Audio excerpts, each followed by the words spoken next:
Jokowi ini adalah delneming, penyertaan dalam kasus ini, penghinaan, penistaan agama.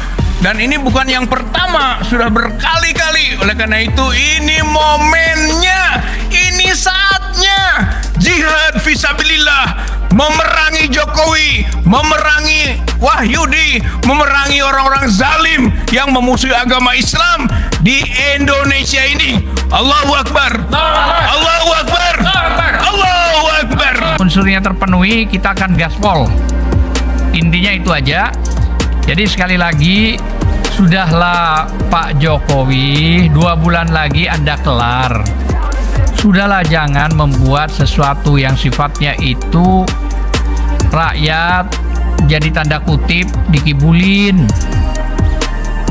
Rakyat ini sudah capek dengan cara-cara yang begini. Sekarang fokus pada soal IKN. Bagaimana?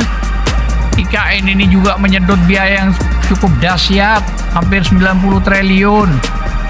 Harusnya yang dihadirkan bukan para influencer apa yang influencer. Oh ya maaf, influencer bengek ya.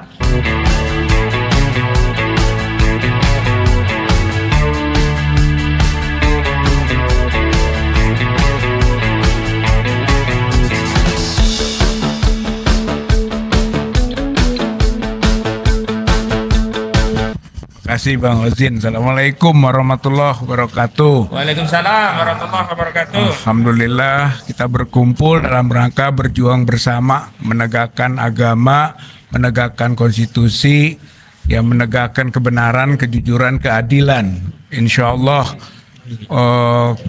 kemenangan dekat, ya, sudah mendekat, dan perbuatan-perbuatan zalim itu semakin nampak dan nyata.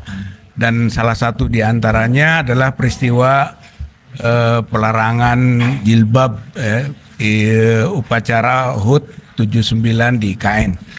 Yang perlu jadi catatan menurut saya, yang pertama adalah bahwa ini bukan hanya soal Yudian Wahyudi.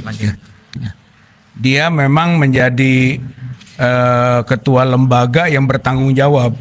Tapi BPIP itu di bawah dan bertanggung jawab kepada presiden. Berarti sebenarnya presiden tahu, presiden menyetujui, atau Presiden Jokowi ini sekurang-kurangnya membiarkan peristiwa kejahatan keagamaan ini.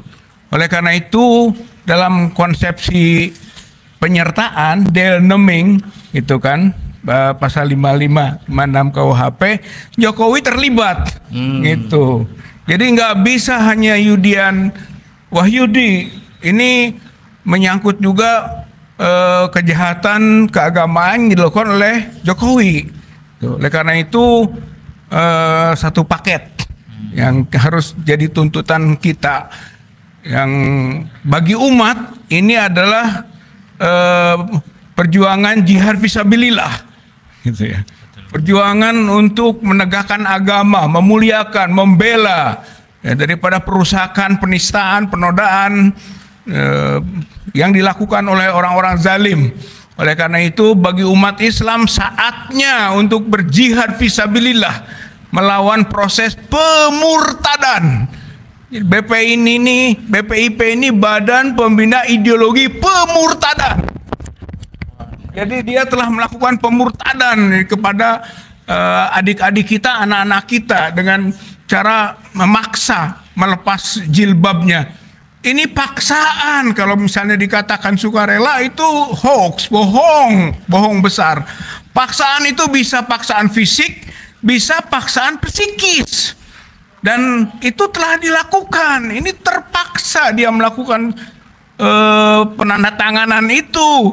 Dan itu tidak benar secara hukum, gitu. Oleh karena itu target kita ya digeruduk kayu BPIP, bubarkan BPIP, tahan, tangkap Yudian Wahyudi, tapi juga tangkap proses peradilan Jokowi, karena Jokowi ini adalah delneming, penyertaan dalam kasus ini, penghinaan, penistaan agama.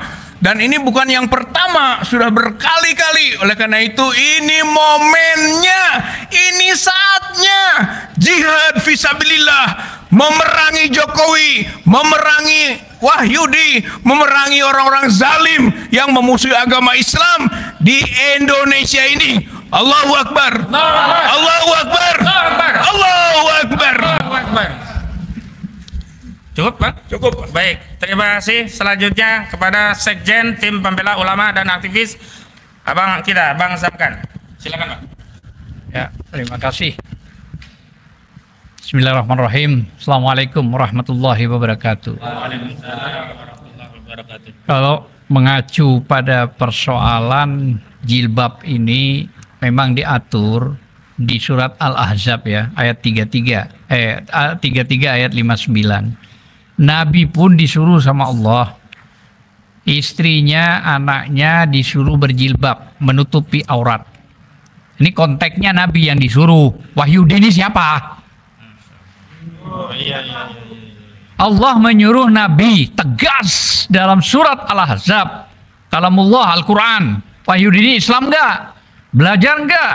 Baca enggak? Di ayat 59 Allah menekankan kepada Nabi, hei Nabi, istrimu, istri-istrimu, anakmu harus ditutup, berjilbab lah, artinya menutup aurat. Bayangkan Nabi diperintah. Wahyudi ini siapa? Nah, ini persoalannya. Bahkan selain daripada Al-Quranul Karim, pasal 29 ayat 2 juga menegaskan diberikan kebebasan beribadah, memilih atas dasar keyakinannya. Undang-Undang Dasar 1945. Nah, jadi BPIP ini jangan mengada-ngada, jangan menantang kehendak Allah, jangan Al-Quran kau lecehkan dengan segala macam. Mentang-mentang presiden kau tidak pro kepada Islam, kira-kira ya, tanda kutip ya, terus kau ngikuti, atau memang dasar pemikiran kamu Wahyudi yang kira-kira memang mau menyesatkan. Karena Anda dipilih ini juga banyak kontra, bukan pro. Yang pro ya memang bagian dari kontra sebenarnya, gitu loh. Jadi sekali lagi 18 wanita yang nanti rencana jilbabnya dibuka ini sudah bisa masuk pada pintu 156 KUHP. Artinya sudah bisa dilakukan proses pidananya. Kenapa? Karena syar'i. Jilbab itu adalah syar'i, perintah Allah di surat Al-Ahzab 33 ayat 59 yang saya katakan dengan tegas, Allah memerintahkan, menegaskan, mengancam kepada Nabi. Nabi loh. Ingat itu. Anda ini siapa? Gitu loh. Jadi sekali lagi bahwa apapun yang dilakukan karena ini memporak-porandakan agama, maka menurut hemat saya pasal 156 itu apakah mau ditambah A, 156A itu akan dikaji karena akan dilakukan sebuah langkah-langkah. Kalau ini tetap dilakukan, insya Allah akan kami lakukan itu bersama advokat muslim. Tergabung nanti. Nah, sementara ini kan koordinatornya ada Ustadz Ahmad Kuzinuddin, ada Prof. Egi, ada Bang DHL, ada yang lain-lain lah, gitu loh. Intinya nanti akan menggelar, merapatkan. Kalau ini memang unsurnya terpenuhi, kita akan gaspol. Intinya itu aja. Jadi sekali lagi, sudahlah Pak Jokowi, 2 bulan lagi Anda kelar. Sudahlah, jangan membuat sesuatu yang sifatnya itu rakyat jadi tanda kutip dikibulin. Rakyat ini sudah capek dengan cara-cara yang begini. Sekarang fokus pada soal IKN. Bagaimana? IKN ini juga menyedot biaya yang cukup dahsyat, hampir 90 triliun. Harusnya yang dihadirkan bukan para influencer apa Influencer. Oh ya maaf influencer bengek ya. Ini kan kelompok bengek yang dihadirkan. Harusnya kalau memang ini profesional, atas nama negara, atas nama presiden, atas nama jajarannya, para investor asing itu dihadirkan harusnya. ditunjukkan suruh berbicara. Nah, jadi sekali lagi kembali kepada syar'i Allah yang sudah memerintahkan di surat Al-Ahzab 33 ayat 59 bahwa Allah keras terhadap Nabi untuk memerintahkan dan anak-anaknya untuk berjilbab ya, atau menutup aurat. Ini perintah Allah kepada Nabi. Ente ini siapa, Wahyudi? Saya kira itu aja. Terima kasih. Wassalamualaikum warahmatullahi wabarakatuh. Waalaikumsalam warahmatullahi wabarakatuh.